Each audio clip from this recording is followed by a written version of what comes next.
Hello viewers, I am Vishnu Lokbihari Srivastava. Today I am going to discuss or develop or deliver a lecture on the topic Indian close proximity between Indian and Western approach to the theory of communication. Actually, I. Richards has developed the theory of communication in his book Practical Criticism, and he has come to the conclusion, or he has just propounded the ideology that we need to follow certain guidelines or certain rules and regulations in order to make a meaningful communication.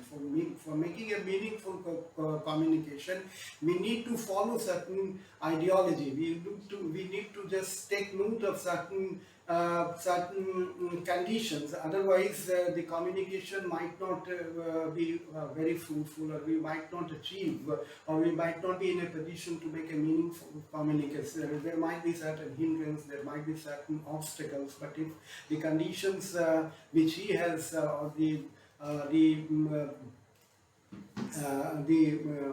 yardsticks which he has laid down, if those yardsticks are properly followed, there won't be any hindrance or obstacle in the way of making a meaningful communication. He has maintained that there must be courage, audacity, exuberance, enthusiasm, beautifully carved out words having various shades of meaning, and confusion approach. So these aspects must be there while making a meaningful communication. And if you make a comparison with Richards' theory of communication with Indian approach to communication, to the theory of communication, we will come to the conclusion that about 1000 years earlier, before Richards, Bharat Muni in his seminal work Natya Shastra has also just came out with identical approach to communication, that is Sadharnikaran, while developing the relationship, the proximity between the viewers and the actor. He has maintained that they need to follow the actor or the viewers. They need to follow the ideology of Sadharnikaran, and in this way, the actor finds himself or just shows a very close association with the actor himself. For he finds the actor just working in his own psyche, and in this way the close association between two is maintained. So I don't claim to the fact that Richards has borrowed completely from Bharat Muni the idea of communication, but there is a close proximity to a certain extent, and which makes it amply clear that he may have read. And if you go through the works of I. Richards, Principles of Literary Criticism, Practical Criticism, Speculative Instruments, Meaning for Meaning, Philosophy of Rhetoric, you will find plenty of examples about taking from Indian aestheticians. And if you make a comparison between the books of I. Richards and those of Indian aestheticians like Bharat, Kuntak, Mammat, Anandavardhan, Rudrat, and Abhinav Gupta, we will find we can certainly notice a sense of association between the two. They arrive at a certain position where the boundary line between the two is completely blurred. So in this way, we can come that even his theory of twin function of meaning or dichotomy of meaning, in which he has made two categories of meaning. Emotive meaning and scientific meaning, and it comes very close to Arundhati's theory of Avidha, Lakshana and Vyanjana. So we will find that although Indian theory, Indian grammarians or critics have written much earlier than I. Richards, still we will find that there is a close proximity between the two. Even T.S. Eliot has also shown a close association with Indian aestheticians. In Bharat Muni, while discussing the theory of Ras Nispati, how Rasa is originated.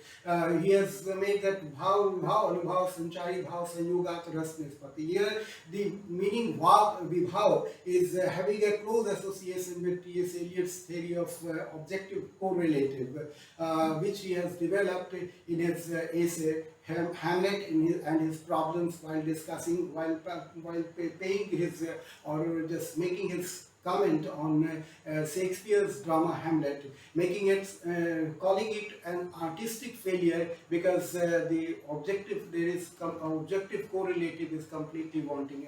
Eliot was of the opinion that there must be an objective correlative, otherwise the drama seems to be a complete failure. Because by objective correlative, Eliot means that there must be a compatibility between emotion and object, and this compatibility between emotion and object is completely wanting, is badly wanted in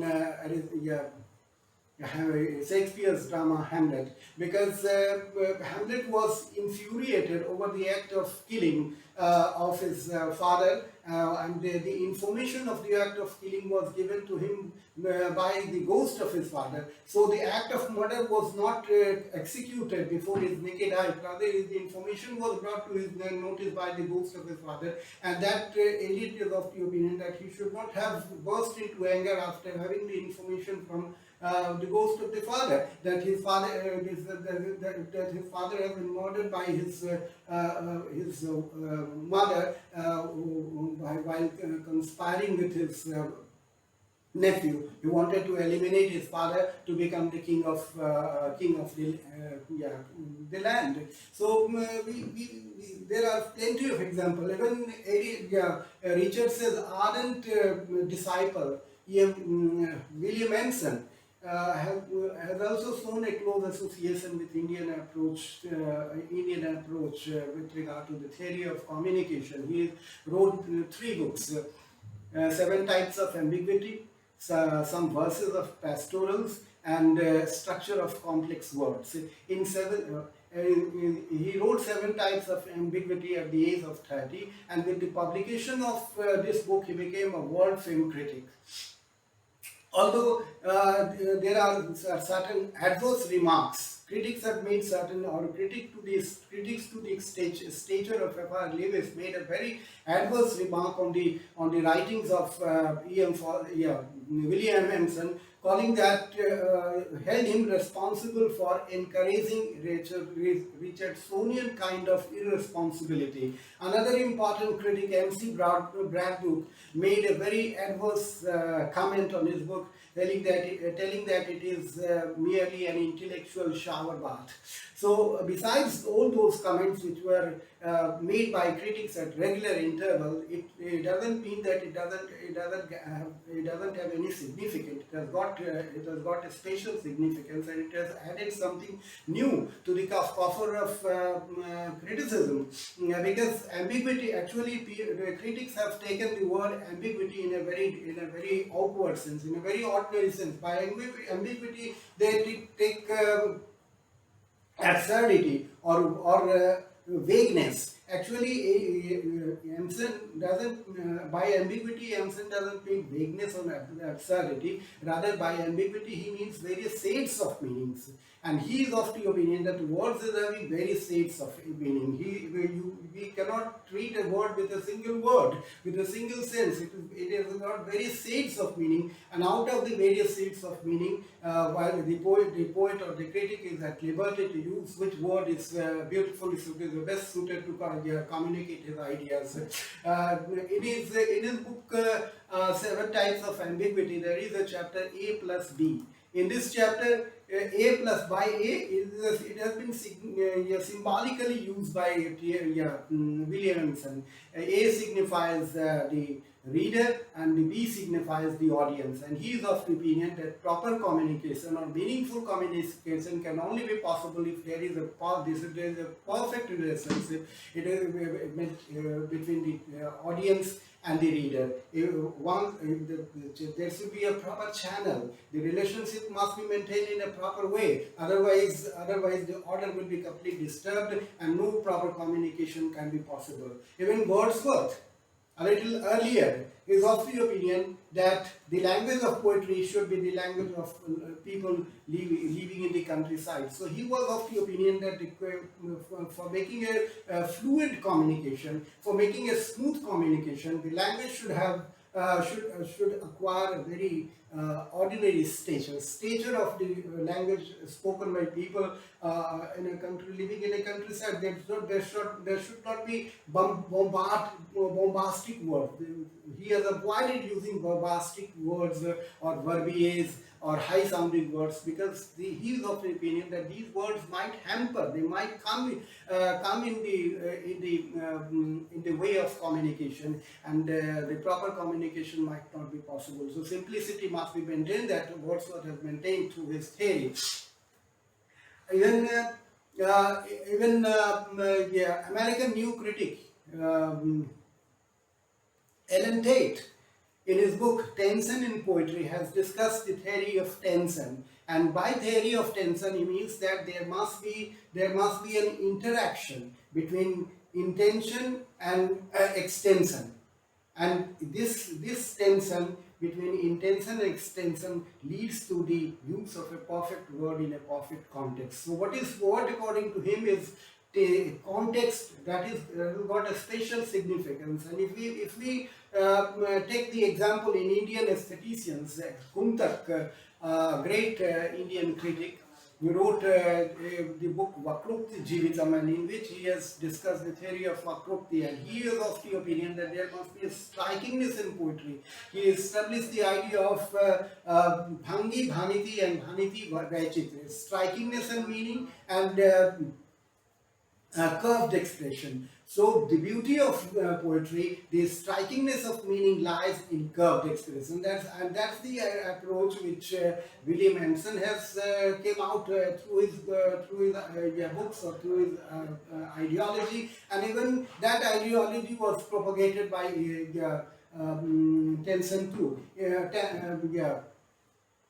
By Ellen Tate, and even besides Ellen Tate, there are certain other new critics like R.P. Blackmore, Clint Brook, Robert Panmure, and Ivor Winters, and they also have shown their close association with Indian approach to criticism with regard to communication. And in this way, we can say that there is some sort of association. They arrive at a certain juncture. At a certain junction where the approach or the ideology which they have formulated, it seems that they are reaching to a identical place, and in this way we can say that there is some sort of association in these ideas, although it cannot be said that they have borrowed something entirely, but it appears that there seems to be some sort of association in their ideology. That's all. With this, I wind up my video. I request you to just subscribe my video and tap the bell, for which I shall be